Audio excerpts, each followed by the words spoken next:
À 4 heures du matin, 57 camions sont stoppés à la frontière burkinabé. Assez d'armes pour équiper une armée entière, mais une opération pensée pour rester invisible, révélant une faille qui dépasse largement un simple trafic. Que signifie ce choc sécuritaire pour l'État, la région et pour Ibrahim Traoré face à un test direct de souveraineté? Un basculement discret, aux conséquences durables. Ce récit ne se limite pas à un fait spectaculaire ni à une réussite opérationnelle isolée.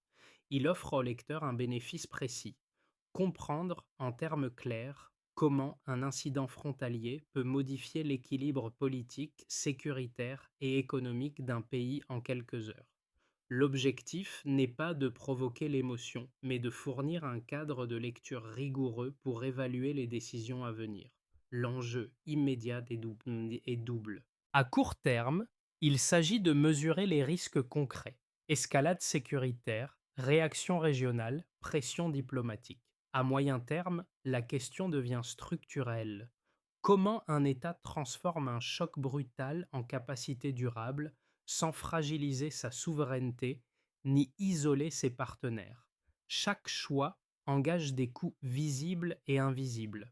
Ce parcours s'appuie uniquement sur des faits établis: volume saisi, mécanismes logistiques, signaux financiers, réactions politiques. Il évite les spéculations gratuites pour se concentrer sur les effets mesurables. À travers cette grille, le lecteur pourra distinguer ce qui relève du symbole, de l'urgence et du changement profond. Une seule interrogation guide la suite: quelles décisions réduisent le risque du pire tout en ouvrant une trajectoire plus stable? En moins de 24 heures, une interception révèle une capacité de feu capable d'équiper une armée entière. Le 16 août 2026, 57 camions chargés de dizaines de milliers d'armes basculent un incident frontalier dans une affaire d'État. Ce changement d'échelle impose une lecture nouvelle. L'événement n'est ni accidentel ni local, il est le produit d'une organisation conçue pour durer. Le premier constat tient à la nature de la saisie. Le volume dépasse de loin les besoins d'un groupe armé isolé. Il indique une intention stratégique pensée sur le temps long, avec des itinéraires, des relais et des calendriers capables de traverser plusieurs frontières sans alerte majeure. Ce n'est pas l'audace d'un jour, mais la normalité d'un système qui exploitait des routines. Le second constat concerne le terrain. Le Sahel offre des zones de transit historiques, des frontières étendues et des espaces faiblement surveillés. Cette configuration crée des angles morts que des réseaux structurés savent utiliser. La circulation de convois à des horaires atypiques sur des axes secondaires s'inscrivait dans une apparente banalité. C'est précisément cette invisibilité qui rend la saisie révélatrice. Très tôt, l'affaire change de statut politique. Informé rapidement de l'ampleur potentielle, Ibrahim Traoré comprend que le défi dépasse la neutralisation matérielle. La question devient celle du contrôle territorial, de la crédibilité des mécanismes de renseignement et de la capacité à répondre à des réseaux transnationaux. À ce stade, l'événement cesse d'être une réussite tactique pour devenir un test institutionnel. Le contexte régional accentue la portée du choc. L'instabilité persistante, la porosité des routes commerciales et la concurrence d'influences extérieures créent un environnement où chaque interception peut provoquer des effets en chaîne. Le Burkina Faso n'apparaît plus comme un simple point de passage, mais comme une cible possible dans une stratégie de déstabilisation plus large. Ce cadrage explique la suite. Ce qui a été stoppé à l'aube n'est pas seulement un convoi, c'est une hypothèse de continuité qui s'effondre. À partir de là, chaque décision pèse davantage, car elle doit répondre à une question simple et exigeante: comment exposer un système sans déclencher l'escalade?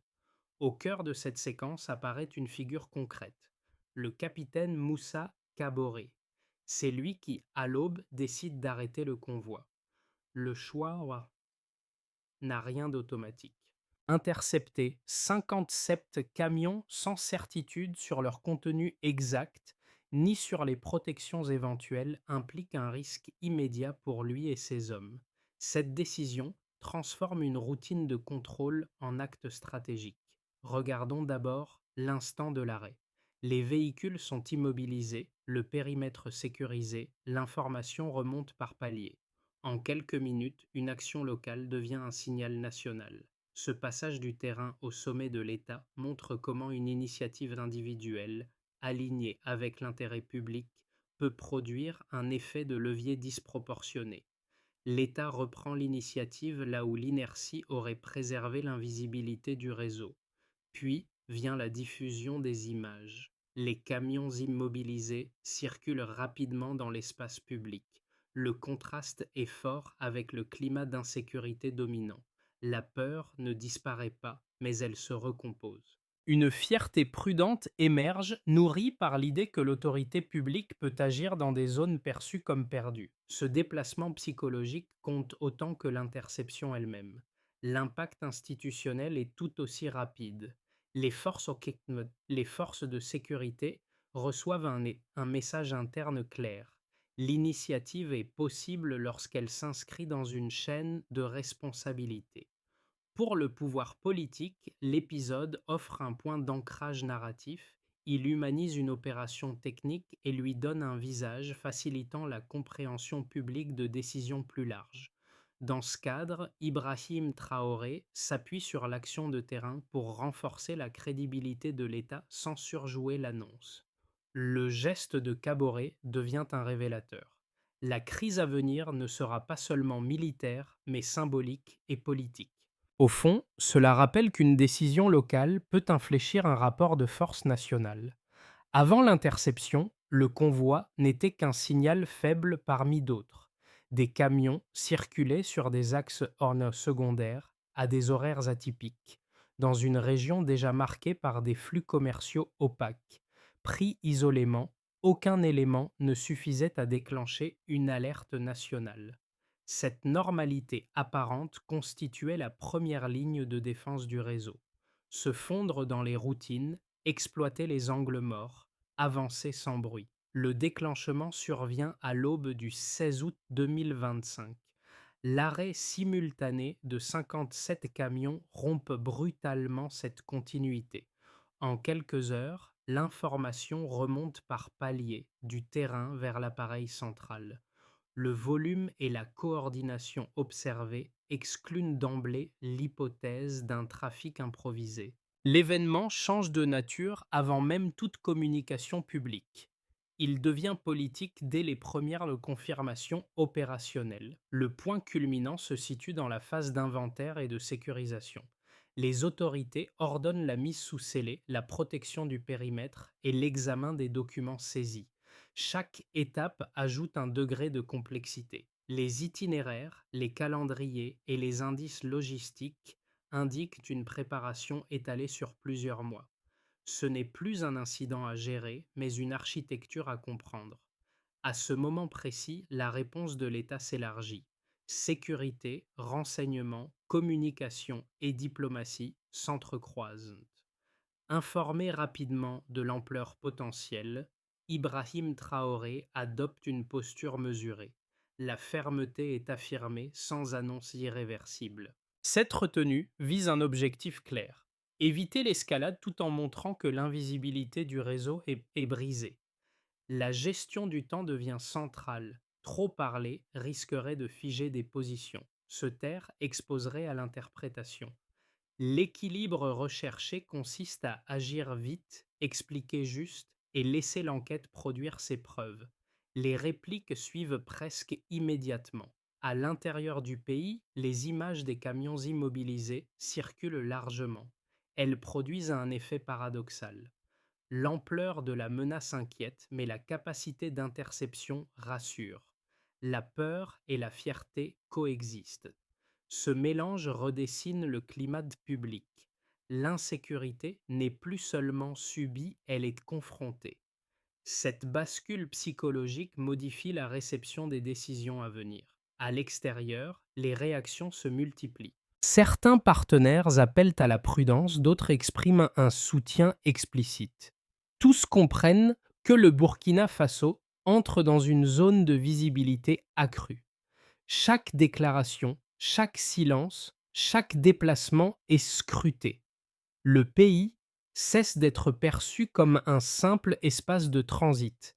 Il devient un acteur qui a interrompu un mécanisme plus vaste avec les conséquences que cela implique. La séquence se referme sur une certitude. L'interception n'est pas une fin, mais le début d'un cycle. Ce qui devait rester discret est désormais exposé. La question n'est plus seulement de savoir ce qui a été stoppé, mais ce que l'État fera de cette rupture. La réponse à venir déterminera si l'événement reste un succès ponctuel ou s'il ouvre une trajectoire plus durable. Un chiffre suffit à déplacer le centre de gravité de l'analyse. Près de 25 000 fusils d'assaut recensés dans les camions interceptés. À titre opérationnel, cela correspond à l'équipement complet d'une force militaire structurée, bien au-delà des besoins d'un groupe armé local. Le passage est net d'un trafic supposé marginal à une capacité conçue pour durer et peser sur un territoire. Un second chiffre confirme ce changement d'échelle, environ 70 000 grenades saisies dans le même convoi.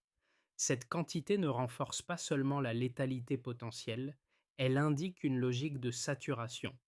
L'objectif implicite n'est pas une action ponctuelle, mais la possibilité d'alimenter des affrontements répétés, d'user les forces de sécurité et d'entretenir une instabilité prolongée. La combinaison fusil-grenade révèle une doctrine implicite, orientée vers le temps long. Le troisième indicateur concerne le financement. Les documents analysés font apparaître des flux estimés à plus de 700 millions de dollars répartis sur plusieurs comptes offshore. Ce niveau de ressources dépasse largement les capacités d'un réseau criminel régional classique. Il suppose un accès durable aux circuits financiers internationaux, une maîtrise des sociétés écrans et une capacité à masquer les transactions sur plusieurs juridictions. Autrement dit, la logistique matérielle repose sur une architecture financière tout aussi sophistiquée. Pris séparément, chaque chiffre impressionne. Pris ensemble, ils dessinent un système cohérent. Le volume d'armes explique le risque stratégique. La diversité du matériel implique des sources multiples et une coordination prolongée. L'ampleur financière démontre que la motivation excède le profit immédiat. L'ensemble pointe vers un dispositif pensé pour influencer durablement un environnement sécuritaire, plutôt que pour exploiter une opportunité isolée. Ce basculement quantitatif impose un changement de posture. Une réponse strictement militaire traiterait les faits visibles sans atteindre la cause profonde. De même, une lecture uniquement sécuritaire ignorerait la dimension financière, pourtant centrale. Pour Ibrahim Traoré, ces données chiffrées deviennent des leviers politiques. Elles permettent de justifier une approche plus large, combinant contrôle territorial, renseignement et action sur les flux financiers. La valeur des chiffres tient aussi à leur fonction publique. Ils offrent une base factuelle pour parler à la population sans dramatisation excessive. Ils permettent de montrer pourquoi l'événement est grave sans recourir à la rhétorique. Cette transparence relative renforce la crédibilité de l'État, en ancrant le discours dans des éléments vérifiables plutôt que dans des intentions supposées. À l'extérieur, ces données jouent un rôle différent. Elles placent les partenaires face à leurs responsabilités. Un réseau capable de mobiliser de tels volumes et de tels financements ne peut être traité comme une anomalie locale. Les chiffres déplacent le débat en le sortant du registre de l'émotion pour l'inscrire dans celui des capacités réelles. Ils servent d'argument pour exiger une coopération ciblée sans renoncer à la souveraineté décisionnelle. Enfin, ces preuves quantitatives referment une première boucle de compréhension. Elles répondent à la question ouverte plus tôt. Pourquoi cette saisie change-t-elle l'équation? Parce qu'elle expose, par les nombres, un écart irréductible entre l'apparence d'un trafic discret et la réalité d'un projet structuré. À partir de là, ignorer l'ampleur du dispositif deviendrait un choix politique en soi. Deux interprétations s'affrontent dans l'analyse de cette crise, chacune appuyée sur des constats réels. La première voit dans la saisie la preuve d'une tentative délibérée de déstabilisation régionale. Selon cette lecture, le Burkina Faso ne serait qu'un maillon d'une stratégie plus vaste visant l'ensemble du Sahel.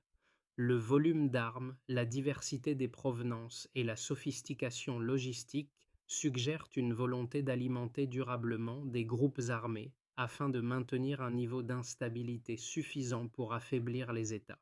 Les partisans de cette approche estiment qu'aucun pays ne peut faire face seul à un tel dispositif.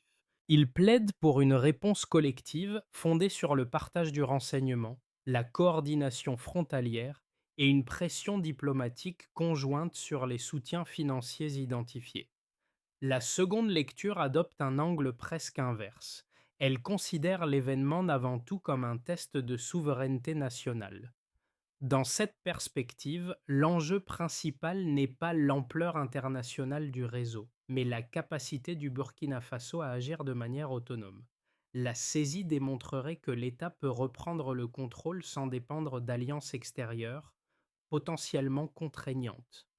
Les défenseurs de cette position redoutent qu'une internationalisation excessive de la réponse n'ouvre la voie à des ingérences politiques ou à des conditionnalités qui affaibliraient la maîtrise nationale des décisions. Pour eux, la priorité doit être le renforcement interne, armée, renseignement, cohésion institutionnelle. Ces deux positions ne s'excluent pas totalement. Les, chi- les chiffres exposés auparavant appuient clairement l'hypothèse d'un réseau transnational structuré. Dans le même temps, l'efficacité de l'interception montre que des décisions locales peuvent produire un effet stratégique réel. La tension ne porte donc pas sur les faits, mais sur la hiérarchisation des leviers à activer. La ligne esquissée par Ibrahim Traoré tente de naviguer entre ces pôles. Le discours met en avant la souveraineté et la capacité d'action nationale, tout en laissant ouverte la possibilité d'échanges ciblés avec des partenaires régionaux.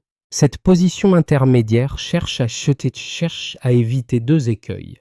L'isolement, qui exposerait le pays face à un réseau puissant, et la dépendance qui pourrait diluer le contrôle politique de la réponse. Ce débat structure la suite de la crise. Il conditionne la nature des coopérations, le rythme des réformes internes et la lecture internationale des décisions burkinabées. Plus qu'un désaccord théorique, il s'agit d'un choix stratégique aux effets cumulatifs dont les conséquences se mesureront sur la durée plutôt que dans l'urgence. À ce moment-là, ce qui était invisible devient public. Le basculement intervient lorsque l'enquête cesse d'être strictement sécuritaire pour devenir un fait politique assumé. Ce moment ne tient pas à une annonce spectaculaire, mais à une décision de cadrage. Ce qui était traité en circuit fermé est désormais exposé comme un enjeu d'État. La crise change alors de rythme. Elle n'est plus seulement gérée, elle est expliquée. Cette révélation modifie la dynamique interne. Les administrations concernées sortent de la logique de silo. Renseignement, finances, contrôle territorial et communication sont alignés sur un même récit factuel. L'objectif n'est pas d'amplifier la menace, mais d'en fixer les contours vérifiables. En rendant visible la structure du dispositif intercepté, l'État réduit l'espace de la rumeur et des interprétations concurrentes. À ce stade, Ibrahim Traoré assume un choix délicat. Il accepte une exposition accrue, avec les coûts que cela implique, pour reprendre l'initiative narrative. Cette prise de risque vise un effet précis, transformer la surprise subie en levier de crédibilité. Le message implicite est clair. Le pouvoir ne promet pas l'éradication immédiate des réseaux, mais il affirme sa capacité à les nommer et à les traiter sur la durée. Le changement de perspective touche aussi l'extérieur. Les partenaires comprennent que l'affaire ne sera pas diluée dans le temps. Elle devient un point de référence, un avant et un après, qui oblige chacun à se positionner. Ce déplacement du centre de gravité ferme une échappatoire. Ignorer n'est plus neutre. Ainsi, la crise franchit un seuil. Elle cesse d'être un événement à contenir pour devenir une trajectoire à maîtriser. Le reste dépendra moins du choc initial que de la cohérence des actes à venir. Pour l'État, la première conséquence est institutionnelle. La saisie oblige à reconnaître des failles, mais elle fournit aussi un levier immédiat pour agir. Les audits internes sont accélérés, la coordination entre armée, police et douane est resserrée et les priorités sécuritaires sont réévaluées. L'objectif affiché n'est pas l'affichage, mais la lisibilité. Qui fait quoi, à quel moment et selon quels critères? Dans ce cadre, Ibrahim Traoré met l'accent sur une réponse structurée, compréhensible par la population comme par les partenaires, afin de consolider la crédibilité de l'action publique à court terme.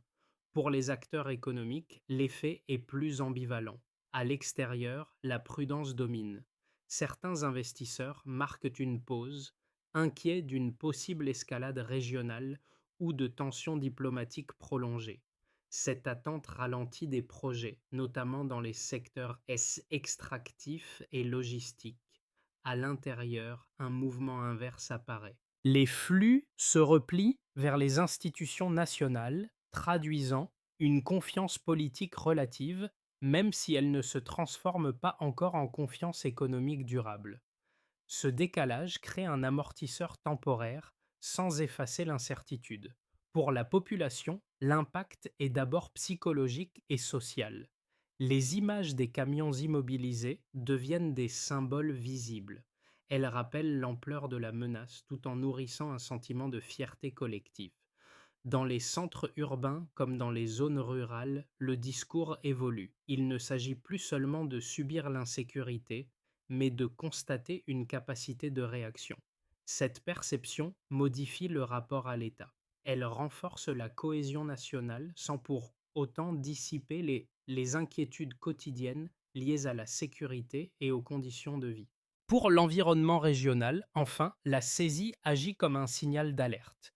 Les pays voisins observent attentivement la réponse burkinabé. Certains y voient un précédent encourageant, susceptible de renforcer des coopérations opérationnelles. D'autres redoutent un déplacement des routes de trafic vers leur territoire. Dans tous les cas, les calculs stratégiques évoluent. Le Burkina Faso n'est plus perçu comme un espace passif, mais comme un acteur capable d'interrompre des mécanismes transfrontaliers, avec les répercussions que cela implique sur l'équilibre du Sahel. Ces quatre cercles ne produisent pas des effets synchrones. Ils se superposent, parfois se contredisent, et évoluent à des rythmes différents. C'est précisément cette hétérogénéité qui complique la décision politique. Une mesure qui rassure la population peut inquiéter les marchés. Une fermeté régionale peut renforcer la souveraineté tout en augmentant la pression extérieure. La gestion consiste alors à arbitrer, non à éliminer les tensions. Dans cette séquence, Ibrahim Traoré cherche à aligner ses impacts sans les confondre. La réussite ne se mesure pas à l'absence de coûts, mais à la capacité de les rendre soutenables et compréhensibles. À ce stade, la crise a produit son principal effet. Elle a transformé une interception en test global de cohérence étatique dont les résultats se liront dans la durée. Le premier scénario, le plus probable si la trajectoire actuelle se maintient, repose sur une stabilisation progressive. Les mesures engagées après la saisie sont consolidées sans rupture majeure. Le contrôle des axes sensibles s'améliore, les échanges opérationnels avec certains voisins deviennent plus fluides et les réseaux identifiés sont partiellement perturbés. La pression sécuritaire demeure, mais elle reste contenue. Sur le plan économique, l'attentisme extérieur persiste, tandis que la dynamique interne amortit le choc. Ce scénario ne promet pas un retournement rapide, mais il réduit le risque d'un emballement. Sa condition principale est la constance. Maintenir l'effort sans surexposition politique. Le deuxième scénario, plus optimiste, suppose une accélération maîtrisée. Les révélations issues de l'enquête débouchent sur des actions coordonnées, notamment sur le volet financier. Des partenariats régionaux ciblés se renforcent, limitant les marges de manœuvre des trafiquants. La clarté du cadrage politique rassure progressivement certains acteurs économiques, permettant la reprise graduelle de projets suspendus. Dans cette configuration, la crise agit comme un catalyseur de réformes plus profondes, en particulier dans le renseignement et la gouvernance sécuritaire. Le gain n'est pas immédiat mais cumulatif. La visibilité internationale augmente sans se transformer en contrainte excessive. Le troisième scénario, le plus défavorable, envisage une montée des tensions. Les réseaux se recomposent, déplacent leurs routes ou cherchent à tester la résilience de l'État. Les pressions diplomatiques s'intensifient. Certaines coopérations se figent et l'incertitude économique s'aggrave. Les coûts sociaux augmentent, la fatigue s'installe et la saisie initiale reste un succès ponctuel, insuffisant pour inverser durablement la tendance. Dans ce cas, l'événement devient un précédent sans suite structurante, exposant les limites de l'action publique face à un dispositif adaptable. Ces scénarios ne sont pas des prédictions. Ils servent de cadre de lecture pour orienter les décisions présentes. Leur utilité tient à une question simple. Quelles options prises aujourd'hui réduisent le coût du pire tout en augmentant la probabilité du meilleur? La réponse ne réside ni dans l'optimisme de principe, ni dans la prudence paralysante, mais dans l'arbitrage. La recommandation de méthode est claire. Privilégier les choix réversibles, tester à petite échelle, mesurer les effets, puis ajuster. Cette approche limite les engagements irréversibles tout en conservant l'initiative. Elle permet d'avancer sans figer l'avenir dans une lecture unique de la crise. À ce stade, l'enjeu n'est pas de choisir un scénario, mais de construire des décisions robustes face à plusieurs futurs possibles. Pour les citoyens ordinaires, la crise redéfinit d'abord la relation à l'État. La saisie montre que l'action publique peut produire des résultats visibles même dans un environnement contraint. Cette perception ne supprime ni l'insécurité persistante ni les difficultés économiques, mais elle modifie l'attente. Le débat ne porte plus uniquement sur la survie immédiate, mais sur la capacité à maintenir l'initiative dans le temps. Cette bascule est fragile, elle dépend moins des discours que de la continuité des actes. Pour les acteurs économiques locaux, l'effet est contrasté. L'incertitude demeure, notamment face aux risques régionaux et aux réactions extérieures. Les décisions d'investissement restent prudentes. Pourtant, la démonstration de coordination et de contrôle renforce une idée essentielle. Les règles peuvent être appliquées. Cette perception pèse autant que les indicateurs macroéconomiques. Elle influence le crédit, la confiance et la volonté de rester engagé sur le territoire. À court terme, la stabilité institutionnelle compte plus que la croissance. Pour les forces de terrain et les administrations, l'épisode agit comme un rappel opérationnel. Il souligne l'importance des signaux faibles, de la coopération interservices et de la responsabilité individuelle. Le message implicite est simple, l'initiative est valorisée lorsqu'elle s'inscrit dans un cadre clair. Cette logique peut renforcer la motivation interne à condition qu'elle s'accompagne de règles lisibles et d'un soutien durable. À l'échelle de la société, la crise impose aussi une vigilance nouvelle. Les images fortes ne suffisent pas. Ce qui compte, ce sont les mécanismes discrets. Suivi des réformes, cohérence des priorités, capacité à corriger les erreurs. Deux gestes pas simples peuvent y contribuer. D'abord, distinguer l'événement du processus, en observant ce qui change après l'urgence. Ensuite, Demandez des indicateurs concrets plutôt que des promesses générales. Pour l'observateur attentif, l'enjeu est clair. La valeur de cette séquence ne se mesurera pas à l'intensité du choc initial, mais à la manière dont elle transforme ou non les pratiques ordinaires. C'est dans cette continuité silencieuse que se jouera l'essentiel. La première étape concerne le contrôle territorial. Les zones frontalières identifiées comme sensibles font l'objet d'une surveillance renforcée, combinant forces armées, douanes et relais civils. L'objectif n'est pas de multiplier les barrages visibles, mais de rendre les itinéraires imprévisibles. En augmentant les points de friction, l'État élève le coût opérationnel des réseaux sans figer ses propres dispositifs. La mesure se juge sur un critère simple, la baisse de la répétition des passages non détectés. La deuxième étape porte sur le renseignement. L'enquête a révélé des lacunes de coordination entre services. La réponse vise une centralisation analytique capable de transformer des informations dispersées en signaux exploitables. Pour Ibrahim Traoré, l'enjeu est stratégique. Anticiper vaut plus que réagir.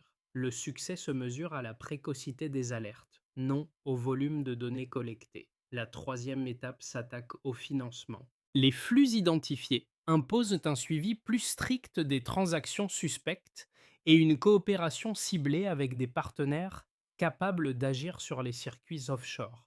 Cette action est moins visible que les opérations de terrain, mais elle est décisive.